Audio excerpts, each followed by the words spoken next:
Aaron, you've already gone through. You made some notes on the two headline divisions. Let's kick it off with Pro Shifter. What do you got for us coming into the championship weekend? Yeah, coming into this final weekend, you're pretty much looking at Marijn Kremers for the championship. He's got to have something real. He's got to get sent to the pond both days, essentially, for anybody to have a shot at catching him. He has won every qualifying and every pre-final so far. He completely swept the weekend at NOLA, and then still pulled a huge points gap coming out of Utah, and so he's got like 110 points over AJ Myers, factoring in the drop they get right now.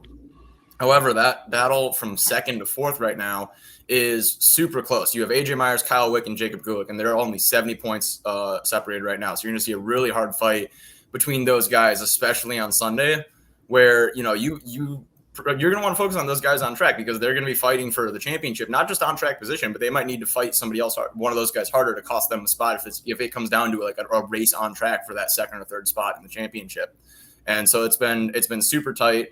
Outside of Marijn Kremers, he's KZ world champion, whatever, super good, and he's been the class of the field. But after that, it's been super close and a flip of the coin for who's going to win which race outside of that. We saw the shifter class get closer in Utah by Sunday. Obviously, Kyle Wick, AJ Myers right there with Marijn the entire way for that main event, and Marijn ended up coming in third, which cost him a little bit of money not throwing it in for second. But let's go ahead. We're going to talk top five here in a little bit later on the show. If you got someone pegged for the win, we're going to stay away from X30. Norberg's an obvious favorite coming into the weekend. We'll see if anyone wants to speak their mind beyond that. But let's go around the horn for our top guy for Pro Shifter this weekend. No on the entry list. You had to pick one. We're going to pick five a little bit later on. Caleb, let's send it over to you. Who you got as your overall top finisher this week? Yeah, you're leading with me, aren't you? I'm going to say Formal. I think the new change to the team is going to be something that's interesting. I think that him with Rollison is going to be kind of like them trying to start the program. So I feel like he's probably going to come out with a win for it. And obviously with last year, all the troubles he had, he's probably wanted to improve off of that. Emery, what do you got? Top guy, Pro Shifter, overall, just one. Man, I think it's got to be Kremers. I mean, you look at his pace down in NOLA and even in Utah, even if the results didn't quite match up in the finals. Until someone looks like they can outpace him for the whole weekend, I have to give the benefit of the doubt. And I think it's going to be closer than what we saw at points over the course of this year, but I just can't pick against Marijn Kremers. I'm going to go for an alternate pick here and say Andrew Boydeso. Oh. Magic Kart Boys, they've definitely got Shifter figured out. And I don't want to say AJ just because he's an easy pick, so I'll say Andrew Boydeso. Dalton, what do you got? You got the wild man Bajoso too? One, I'd pay him like $200. He deserves it. He would deserve it if he won. I'm gonna go Kremers. I'm just racing with him. That dude's insane. He's like the perfect karting driver. Like he doesn't make mistakes whenever you're behind him. Even if like sometimes his kart's not handling well. Like the Burrell isn't necessarily the best kart for X30 Senior most of the time. The OTKs are a lot easier to drive. And he wheels that thing. You can never count him out. So I'm just going to put him in shifter number one.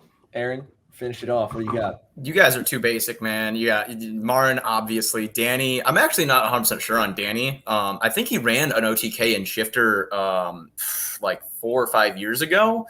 And it wasn't like the best for him, if I remember right. I think he ran OTK shifter for like a race or two. And it didn't work the best, but that was 4 or 5 years, however long ago it was, if I remember right.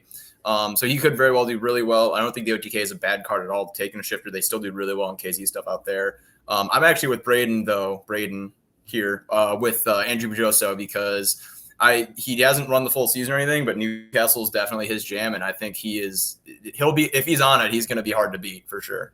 I think everybody is throwing a lot of shade by not even touching Jake French. When you go back here this year, and he had the wildest finish I think Pro Shifter's ever seen.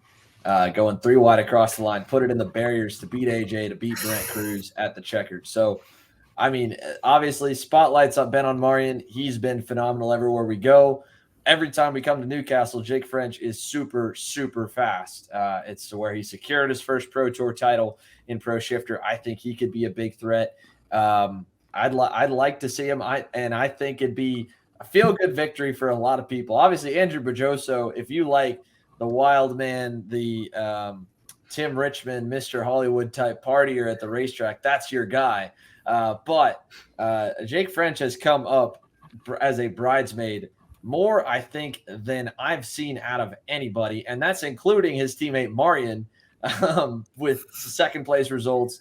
You go back to Kyle Wick. He was out front. Wick ran him down, beat him with 2 laps to go. So I think, I don't know. I think Jake French could get it done, but obviously Marijn is super fast. And this is one of the few tracks on the U.S. schedule he's coming back to that he actually has raced at before. And of course, had some controversy at before.